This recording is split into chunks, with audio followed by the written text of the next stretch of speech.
Alors déjà bonjour, merci d'accepter de répondre à nos questions.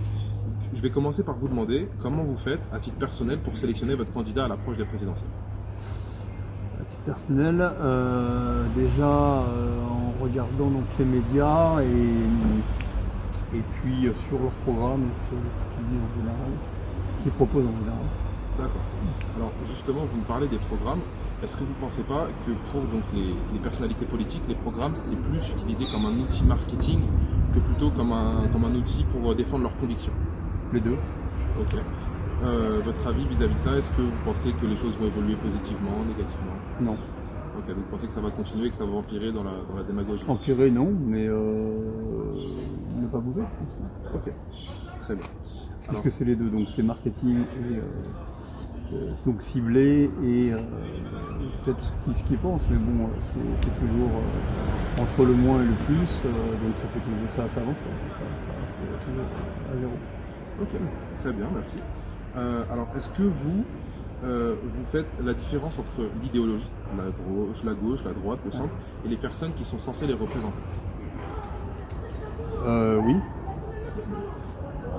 Parce que par exemple, on avait, c'était un exemple, monsieur Hollande qui avait un programme qui était vraiment axé à gauche, qui était même le représentant du Parti socialiste, Qui a fait de la droite. qui a fait une politique qui était plutôt à droite, centre-droite. Donc voilà, et ça a été le cas pour beaucoup de politiques au niveau de leurs promesses, beaucoup déçus. Est-ce que vous avez un moyen quelconque de différencier une réelle promesse de campagne d'une promesse marketing? Alors, une promesse qui sera tenue?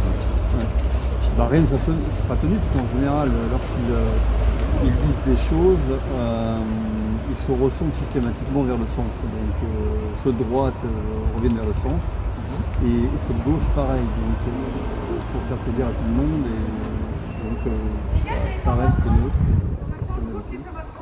La gauche fait du centre, et la droite pareil. Et les extrêmes donc, amusent les gens. Ok, très bien. Donc pour vous, la situation, elle est amenée à stagner, si je comprends bien. À stagner, oui. C'est ce que pensent, je pense qu'à 70% des gens, c'est pour ça que j'ai un vote extrême. Ok. Alors pour terminer, est-ce que vous pensez qu'il faudrait redéfinir la manière dont on sélectionne ce candidat? Ah, complètement, oui. Okay. Vous auriez des pistes qui vous pensent intéressantes? Déjà, ce que pensent certaines personnes, valider le vote blanc, donc comptabiliser les votes blancs et les imputer comme des votes comptants. C'est-à-dire, s'il y aurait éventuellement plus de 50% des votes blancs, de revoter systématiquement à chaque fois. Ok. En gardant les mêmes candidats à chaque fois? Non, si effectivement, donc obliger donc les votes que tout le monde vote, donc une obligation de vote générale pour les plus débutants, pour les majeurs, avec une obligation de vote, et en fonction des résultats, si effectivement plus de 50% des votes sont majoritairement blancs, on n'élit pas de président jusqu'à ce que les votes soient en dessous de 50%. Non, c'est-à-dire qu'il y a un candidat qui sort du lot. Ok, d'accord, très bien. En tout cas, merci beaucoup d'avoir accepté de nous répondre. Ça nous